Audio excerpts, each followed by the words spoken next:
வரதட்சணை கொடுமையால் செத்துட்டாங்க. பிள்ளை இருக்கு, நாங்க என்ன செய்யறது? என் பிள்ளைக்காண்டி நான் உசுரோட இருந்து ஆகணுன்ற நிலைமையில நாங்களாம் இருக்கிறோம். ஒரு நகையை நான் இழந்திருக்கேன், ஒரு இடத்த நான் இழந்திருக்கேன். எங்களுக்குன்னு நான் வாங்கின சொத்து எதுவுமே இல்லாம இன்னைக்கு நான் நிக்கிறேன். என் அப்பா அம்மா முன்னாடியே நான் அசிங்கப்பட்டு இன்னைக்கு நான் நிக்கிறேன். என் குடும்பத்தார் முன்னாடி நான் அசிங்கப்பட்டு நிக்கிறதுக்கான என் மாமியார் மட்டும்தான். உசுரோட இருக்கிறோம் அவ்வளவுதானே தவிர நாங்க நடப்பணமா தான் வாழ்ந்துட்டு இருக்கிறோம். எல்லா மாமியாருமே அப்படிதான் பண்றாங்க. 100% பெண்களுக்கு பெண்கள் தான் எதிரின்னு சொல்லுவாங்க. அது 100% உண்மை. எது மாறுதோ மாறலையோ இந்த மாமியார் மட்டும் என்னைக்குமே மாறவே மாட்டாங்க. இப்ப நீ சமைக்கணும்னு சொல்றாங்களா, அது தாராளமா செய்யலாம்.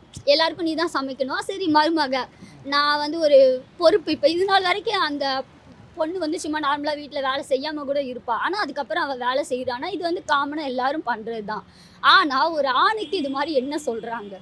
நீ கல்யாணம் ஆயிடுச்சு, உன் பொண்டாட்டியோட வெளியே போயே ஆகணும், ஞாயிற்றுக்கிழமை வெளியே கூட்டிட்டு போகணும்னு சொல்றாங்களா? கிடையாது. ஒரு பொண்ணு கல்யாணம் ஆனதுக்கு அப்புறம் பெத்த வீட்டுக்கு, அவங்க அப்பா அம்மா வீட்டுக்கு, சொந்த வீட்டுக்கு போறதுக்கு இருப்பா.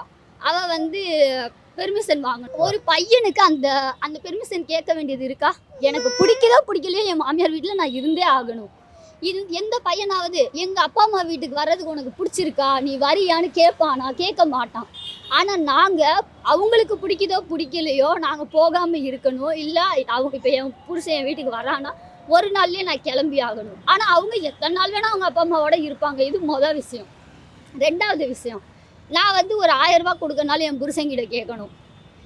கேட்டுட்டு தான் நான் கொடுக்க முடியும், கேட்காம நான் செய்ய முடியாது. ஆனால் என்கிட்ட கேட்காம, பெர்மிஷன் வாங்காமல், என்னோட எந்த அனுமதியும் இல்லாமல் அவங்க எவ்வளோ நாள் அவங்க வீட்டுக்கு கொடுக்கலாம்.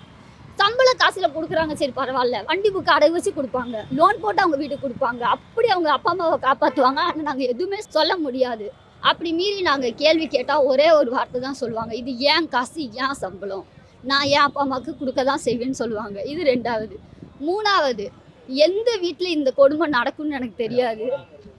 மாமனார் மாமியாரோட ஒரே ரூம்லயே இருக்க வேண்டிய சூழ்நிலை நிறைய பேருக்கு இருக்குது. எந்த புருஷனாவது ஏன் பொண்டாட்டி உங்களோட இருக்க மாட்டான்னு சொல்றாங்களா? இல்லை மாமியாருன்றவங்க கல்யாணம் ஆயிடுச்சுப்பா, இதுக்கப்புறம் நீ இப்படி இங்கே இருக்கக்கூடாதுப்பா, கல்யாணம் ஆன பையன் நீ வீட்டுக்கு போன்னு யார் சொல்றாங்க? ஒரு பையனுக்கு கல்யாணம் ஆனதுக்கு அப்புறம் என்ன என்ன என்ன சட்டம் இருக்கு? ஒரு பொண்ணுக்கு நீ சமைக்கணும், நீ பொட்டு வைக்கணும். இந்துஸ்ல பொட்டு வச்சா நீ கருப்பு பொட்டு வைக்கக்கூடாது, சிகப்பு பொட்டு தான் கல்யாணத்துக்கு அப்புறம் வைக்கணும். வளையல் போடணும், மஞ்சள் போட்டு குளிக்கணும், பூ வைக்கணும். அந்த பொண்ணுக்கு பிடிக்குதோ இல்லையோ கொலுசு போடணும், பூ வைக்கணும், வளையல் போடணும்லாம் இருக்கு. நிறைய ரூல்ஸ் இருக்கு. கல்யாணம் அந்த பையனுக்கு என்ன சார் இருக்கு? இந்த ஒரு கேள்விக்கு பதில் யாராலையும் சொல்ல முடியலை. இன்னைக்கு வரைக்கும் எனக்கு அதுக்கு பதில் கிடைக்கல.